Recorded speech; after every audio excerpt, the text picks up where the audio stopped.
السلام عليكم ورحمة الله وبركاته. ازيكم يا حبايبي، عاملين ايه؟ النهارده عندنا وصفة عشان العيد. كل سنة وانتم طيبين. وصفة ايه؟ كفتة الرز. هقول لكم على المقادير كفتة الرز. عندنا أول حاجة كيلو لحمة. كيلو لحمة. الخضرة شبت، بقدونس، كزبرة. الرز ده 800 جرام رز. في بيحط النص كيلو لحمة عليه نص رز. انا ما بحبش الرز كتير، حسب ما انت عايزه تحطي نص لحمه نص رز حطي. ال 800 جرام رز يعملوا 4 كوبايات ونص رز بالكوبايه دي. الكوبايه دي كوبايه مج شاي. وعندنا فلفل اخضر، وعندنا بصلتين. البصله النص كيلو لحمه عليها ايه بصل، انا حاطه 2 عشان ايه؟ البصل لما يبقى كتير بينزل ميه عشان ما تفكش. هنا عندنا البهارات بقى، توم. عندنا هنا بهارات لحمه. عندنا هنا كزبره وكمون. عندنا كوسة الصين. عندنا حبهان. عندنا فلفل اسمر والملح. خلاص كده عرفتوا المقادير ولا نقولها تاني؟ خلاص. وعموما هكتبها لكم في صندوق الوصف.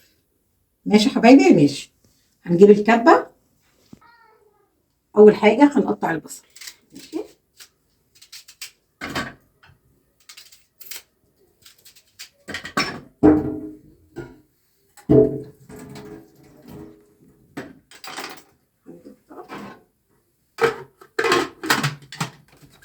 نضرب ايه البصل الاول شويه.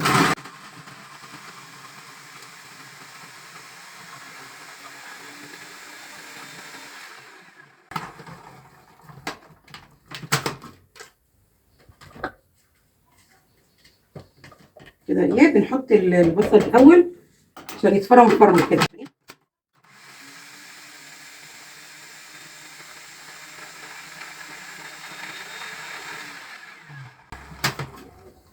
على كده كفتة الرز دي يعني مش عايزه عيد بس يعني.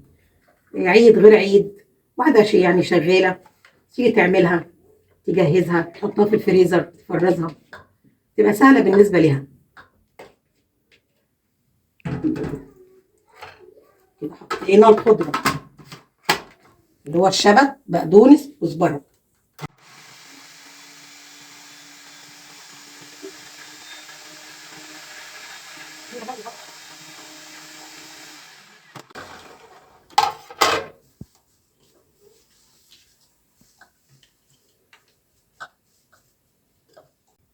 اللي ما حطش اللايك يحط اللايك.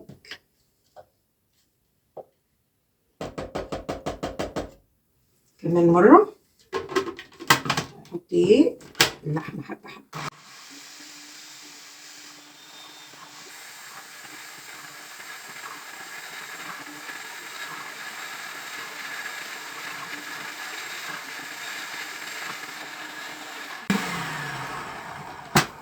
نعمل شويه بس ايه.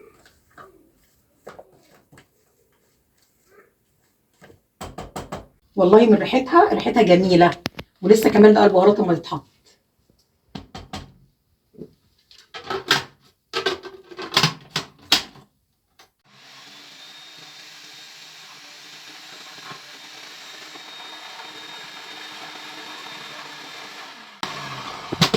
بصوا هعمل ايه عشان البتاعه كتيره هتبقى عليها على الكيلو لحمه. هنقص شويه. ماشي.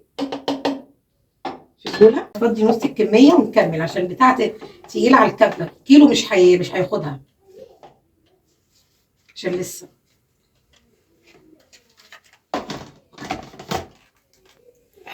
اهو هنحط ايه السلاح. هنحط اللحمه اهي.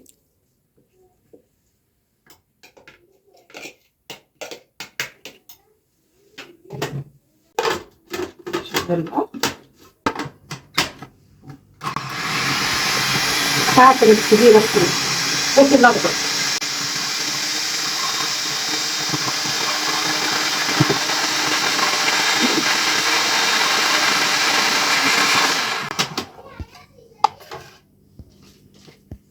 كفتة الرز دي بقى أمي الله يرحمها كانت تعملها في الهون زمان. كان في كبة، كان في إيه دلوقتي ربنا من علينا. انا مصدعاكم صح؟ كميه وارجع لكم تاني عشان صوت الكبه.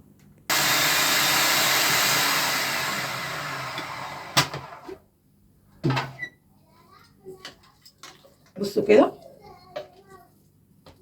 هي كده بقت حلوه اهي. بصوا هنحط الرز بقى.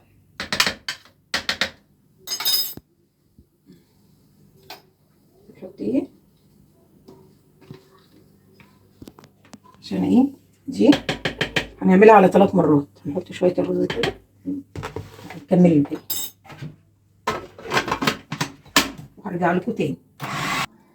النهارده بصوا رجعنا تاني. انا عملت الكميه اهي وفاضل بقى الحبه دول. مش عايزه انا احط دول الا لما احط البهارات معاكم.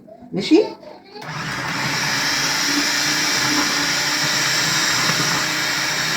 ده قلنا ايه الحبات بتحط كتير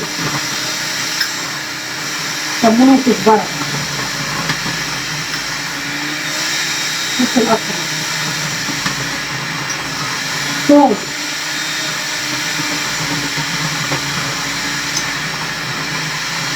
بهارات لحمه،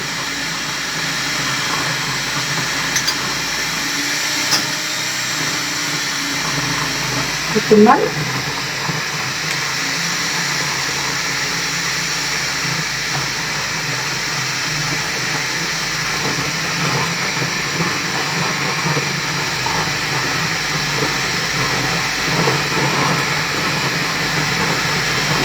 ريحتها تحفه والله، ريحتها تحفه. ده من قبل ما نحط البهارات وهي ريحتها والله جميله. اكيد شامين ريحتها، انا عارفه الريحه وصلته.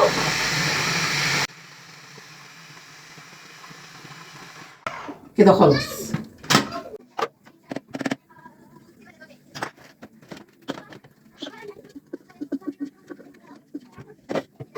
بصوا بقى ايه الخطوه دي بقى. بصوا بقى هنعجنها مع بعض كويس. بصي كده عشان ايه؟ عشان البهارات اللي حطيناها اللي اتحطت في اخر حاجه، عشان البتاع كان تقيل على الكبه. الكيلو لحمه كتير، انا عملتها على 4 مرات والله. بس اكنك بتعجني. بصي اهي ريحتها تحفه تحفه والله، ريحتها تحفه. يلا قومي بقى كده واعمليها ايه قبل بقى ايه، قبل التنظيف وقبل ما تتلحمي وانت فاضيه.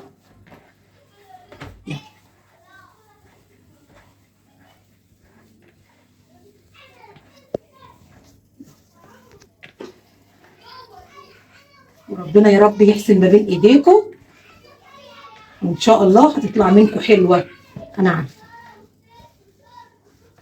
جربوها والله العظيم بالخطوات دي كده وهتبقى جميله. بس ما تكتريش البصل، عشان البصل لما بتحطيه كتير بينزل ميه كتير بيفكها. على قد ما تقدري، هو النص كيلو لحمه زي ما قلت لك، بصلايه متوسطه كده بس. زي ما قلنا 800 جرام رز. في بيحط كيلو، انا ما بكترش الرز. في بيحط كيلو لحمه عليه كيلو رز اهو. هنصبعها بقى واجيلكم دلوقتي. هنشكل معاكم الكفته. بصوا انا جايبه حبه زيت، طاسي ايدك بس زيت كده كده.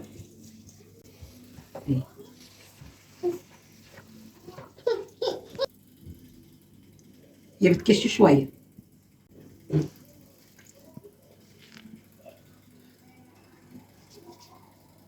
في ناس ايه بقى بتحبها في كور، في ناس بتحبها طويله.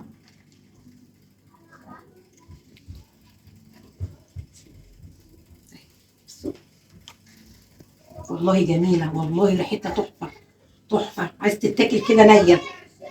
بصوا القوام بتاعها جميل. اقول لكم المقادير: كيلو اللحمه، كيلو لحمه عليه 800 جرام رز مطحون. بس انا ما بحبش اطحنه في بره بصراحه، ولا اشتريه جاهز، بيبقى فيه دقيق. انا بغسله بالليل وبسيبه ينشف والصبح بطحنه، بيبقى جميل والله العظيم. التاني اللي هو الجاهز ده بيحطوا عليه دقيق، مش حلو. واللحمه اما تشتري لحمه من عند الجزار تقول انا عايزه اعملها كفته، عشان مش اي لحمه تتعمل كفته، في حته من اللحمه بتتعمل الكفته بتبقى طريه يعني. خلاص كده قلنا ايه المقادير، والبهارات قلنا بهارات لحمه، بتاع دوت فلفل اسمر، كمون، كزبره، كوسه الطيب، ملح، فلفل اسمر. والله ما بتاخد حاجه اهي قوام، بصوا اه بصوا اهي. نكمل بقى الباقي وهقليها ماشي اهي. خلاص كده بصوا عملنا الكميه كلها شكلناها من غير الميه اللي هفرزها، دي اللي هفرزها احطها في الفريزر.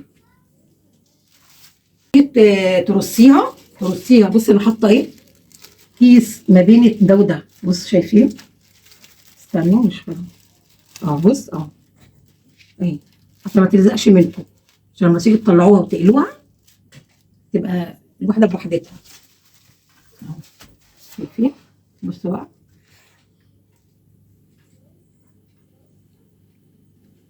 بصوا طريه، بص جميله، بص جميله طعمها والله تحفه تحفه. ما فكتش اهي، بصوا بصي شايفاها؟ بصي سامعين شايفين؟ ودلوقتي هنطبخها مع بعض بالصلصه ماشي. ودي بقى ايه زي ما قلت لكم هفرزها ان شاء الله للعيد. دلوقتي هنحضر الصلصه، معانا الثوم ومعانا الطماطم. الطماطم دي متسبكه يعني بتسهل معاكي وما بتاخدش وقت وحلوه يعني. انت حضريها وحطيها في الفريزر بتبقى حلوه. بصوا في ناس ما بتحبهاش بالبطاطس بتعملها ساده، انا بحبها بالبطاطس ولازم يحبها بالبطاطس مكعبات. انا هعملها بالبطاطس، في ناس بيعملوها بس كفته بس.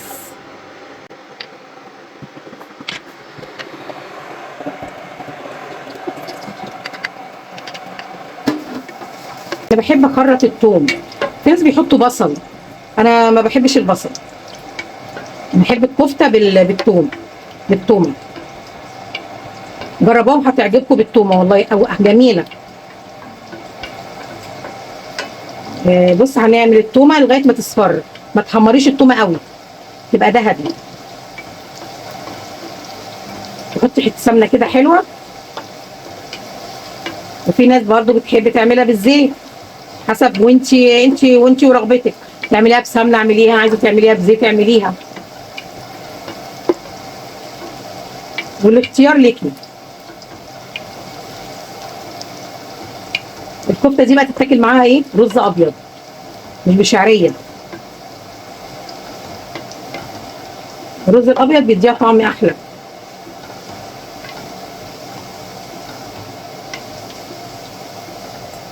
شامين الريحه جميله، بص اهو كده جميله كده، بص اللون اهو.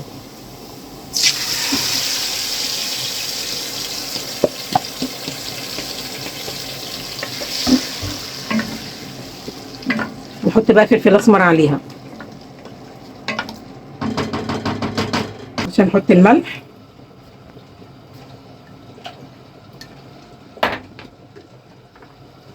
فلفل اسمر،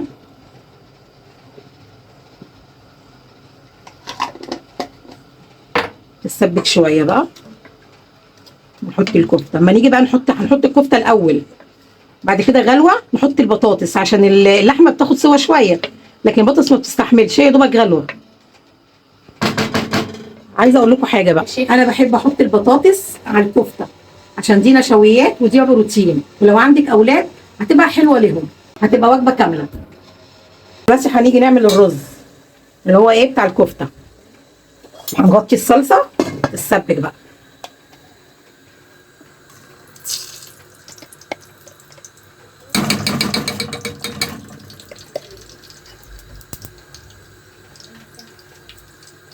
نحط حبه زيت عشان بيخلي الرز مفلفل.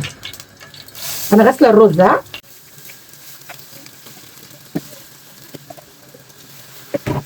تقعدي تقلبي كده انا بحب بقى ايه اعمل الرز مع السمنه. في ناس تحط الميه وبعد كده تحط الرز، لا انا ما بحبش كده. بيبقى جميل، جربيها. جربي الرز مع السمنه هيبقى حلو. وده رز يعني مش عايز يعني وصفه ولا حاجه، كل واحد في البيت عارف طريقه الرز. انا بقى عايزه اقول ايه للمبتدئين، لو عروسه بنوته هتعمل كوبايتين رز عليهم 3 ميه، حسب بقى المقدار اللي انت عايزاه ازاي. لو انت عايزه تعملي 4 رز اعملي حطي 5 ميه، وفي رز بيشرب ميه وفي رز ما بيشربش ميه، حسب الرزايه. بس انا عن نفسي بعمل الرز بالبركه، ما بعايرش. انا بتكلم على اللي هم البنات اللي لسه مبتدئين. كلنا ستات بيوت شاطرين، انا بتكلم على البنات الصغيره. اهو بصي لغايه ما الرزايه تنشف. بصي لسه شويه، بصي. انا بقعد اقلب كده الرز لغايه ايه ما الميه بتغلي. انا حاطه الكتل، ما انا بحبها احطها سخنه، ما بحبهاش احطها ساقعه.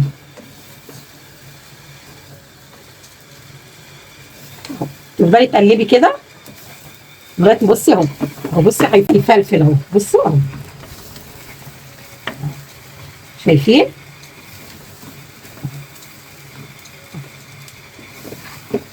حط بقى الميه خلاص اهو. اهو سامعين بقى الطشه دي؟ انا عايزه بقى دي اهو. سامعينها اهي. لا وبيغلي على طول اهو عشان الميه سخنه اهو.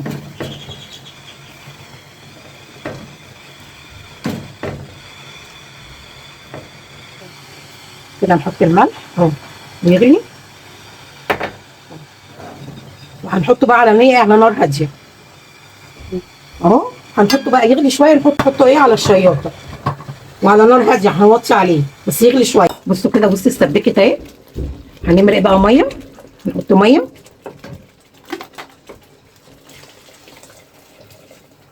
اهي. بعد كده هنحط الكفته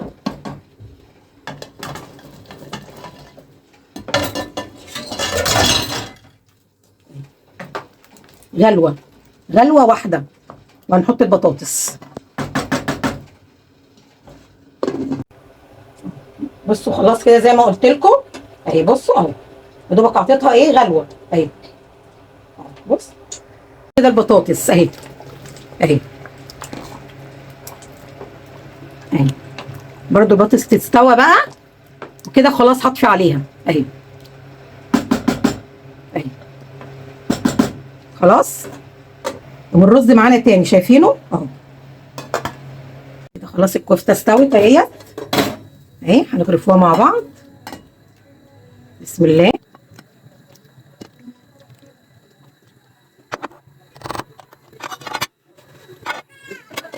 لكن الرز اهو.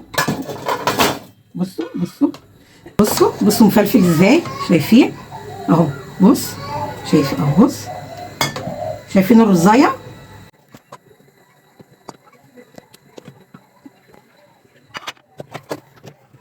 هنجيب بقى شويه مخلل مع الاكله تبقى جميله. خلاص الكفته اهي، الرز اهو. المخلل الليمون ده الجميل ده انا اللي عاملاه، مخلل تحفه ني في ني. انا هعمل لكم الليمون ده ان شاء الله معاكم كده، وهعمله لكم وهتدوقوه هتقولوا لي 100 100. الليمونيه جميله، بصوا عامله ازاي، شايفين؟ بصوا الليمونه دي، بصوا ده ني في ني. وادي الكفته اهي والرز اهو. تعالوا بقى بصوا. جميل. دي كانت وصفتنا النهارده. ما تنسوش تحطوا لايك والاشتراك عشان القناه تكبر بيكم. مع السلامه.